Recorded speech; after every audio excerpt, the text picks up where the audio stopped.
Thanks, Stephen. Thanks for coming, everyone. We're nearly 2 years down the track and we've learned a lot about desalination and this particular project. We haven't learned any of it from our leaders, Mr Brumby and Mr Holding. In actual fact, every time we ask to talk to them or talk with them, we just get spoken down to. They refuse to have any meaningful dialogue with us. By definition, they're not leaders. If you read the definition of fascism, that's the way they're acting.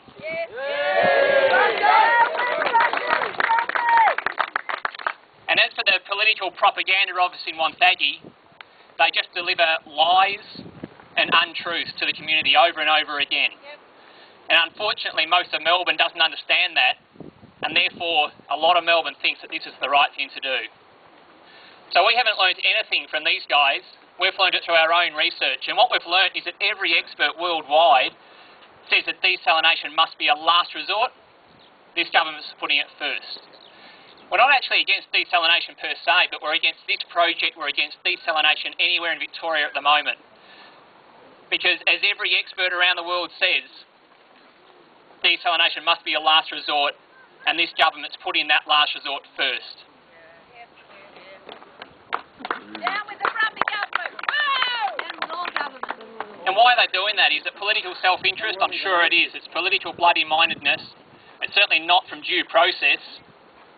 They're basically feeding into big international business, and they're feeding their own political egos for the short-term return. They're not showing leadership. They're not showing the visionary leadership that we need if we want to sort of get through the difficult times we're in with respect to climate change and so forth. The simple fact is there's 600 billion litres of water that Melbourne allows to flow into Port Phillip Bay and the ocean every year. And what's government's solution to our water crisis? They're going to suck out 150 billion litres from the ocean just here to help Melbourne's water future. So where's the sense in that? Why not stop half of that water running out in the first place? 600 billion litres of water are just wasted.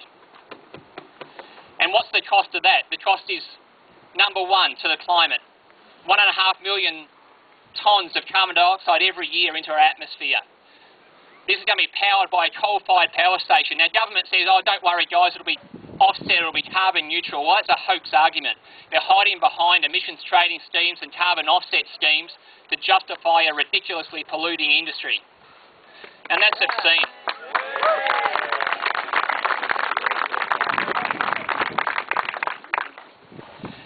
What else? There's the marine environment out there. 8,000 litres every second of brine and toxic effluent going out into the ocean.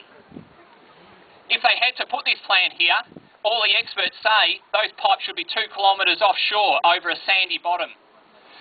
But what did the environmental effects statement say? That's too expensive. We can't afford to spend those few $1 million extra dollars. We'll put it 500 metres out, 600 metres out to sea on a rich rocky reef environment. The brine that comes out is going to sink to the bottom, particularly through summer and autumn when we don't have the currents and the waves and the mixing action that government claim we do. It'll sink to the bottom, it will smother that ocean, just like what has happened in Western Australia over the last 12 months. As well as that, this will suck in almost 500,000 every second small organisms out of the ocean. 500,000 microorganisms will be sucked in out of the ocean every second. Now, the cumulative impact of that over time is that the biodiversity and the amount of animals that colonise our reefs and that feed the penguins and the seals and the sharks and then ultimately us is going to be dropping significantly. And government doesn't give a damn about that because they say we need this plant instead of collecting water that flows out of Melbourne. There's the economic impact that I'm sure everyone's aware of. This is going to more than double water costs to Melbourne. Why does Melbourne put up with that when the alternatives are a fraction of the cost? So what are the solutions? I think everyone knows the solutions. Out here in the country, most of us have water tanks. We live off water tanks and they work very, very well. So why does Mr Brumby and Mr Holding not think that that's good enough for Melbourne? No money in it for their mates. Yeah. I think government likes a centralised solution. Mates. And And why do they continue to allow 130 billion litres of water run out at Gunnamatta? Anton will talk about that in more detail very soon. But if they save that water, if they recycle that water like they do everywhere else in the world where there's a water problem, if they recycle that 130 billion litres of water, there's no need for this desal plant. And it's a win-win. It saves the environment down there, saves the environment here, and it secures Melbourne's water future cheaper and at a fraction of the carbon cost of what desalination will do.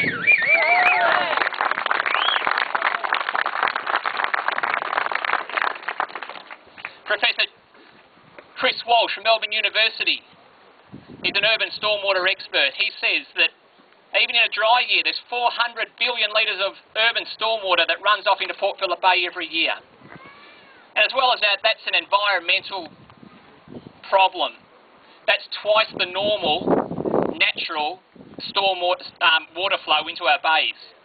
And that's because of all the concrete and all the roofs in Melbourne.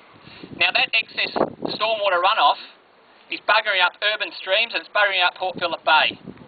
Why not collect half of that? They all say we can do it cheaply, we can do it at a fraction of the carbon cost of desalination. Why not stop half of that water running out in the first place? Again, another win-win.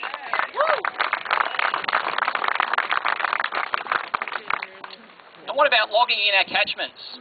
Logging our catchments, ultimately, 30, 40, 50 years down the track would save us 30 to 60 billion litres of water a year and it would protect old growth forests. So why is government doing this? Are they under the thumb of the paper industries, the logging industries? They are! Obviously they're not listening. They want making money. They want to make their money and their mates' money. It's nothing to do with water, it's to do about scamming money. I think you're right. Nothing to do with water, it's about making money for their mates. That's right. And that's probably why they're not listening. They're not listening to us, but more importantly, they're not listening to the experts. A little while ago, we organised a forum at the Melbourne Aquarium in the city for the media. And we got some independent university experts on different aspects of desalination or the marine environment, climate change, economics, etc. And I thought we'd have trouble getting people to speak, even though I knew they agreed with our sentiments. However, every expert we rang wanted to speak at that, without fail. And there's a compilation of that on our website. If people want to go and have a look at that, just click the tab, it says expert opinion. And it's absolutely inarguable, the arguments that we're putting forth. Chris, tell us about the 30,000 tonnes of toxic waste that's going to landfill at Lyndhurst. Remember they wanted to put a toxic waste dump at Benalla, etc., and the people didn't have it? Here, 30,000 tonnes of toxic waste every year. How many truckloads? That's right, between 30 and even up to 80 tonnes every day going into landfill. That's if they don't take the cheap option and decide to send it out into the ocean to further pollute the ocean. And Peter Garrett.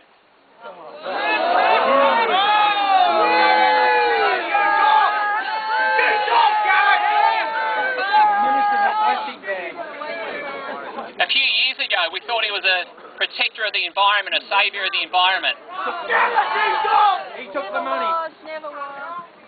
Send your records back to Parliament. He must be showing his true colours because he has ratified this project. He had the ability to stop this project based on environment grounds. The fact that there are cheaper solutions from a carbon point of view and solutions that won't bugger up the marine environment. He had the chance to stop it, and what did he do? He approved the project.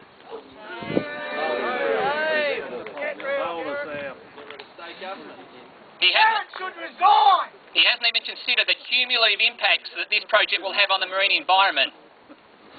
He claims he's a protector of whales. He criticises the Japanese for killing whales. And what's he going to do? He's going to further desecrate this marine environment, an important habitat for migratory whales, through the cacophony of underwater noise and the cumulative build-up of toxins in the ocean out there. Now, sure, that's not shooting whales, that's not killing them directly, but it's buggering up their habitat. Surely Peter Garrett is being hypocritical if he's telling the Japanese to stop whaling and he's not doing anything down on this coast.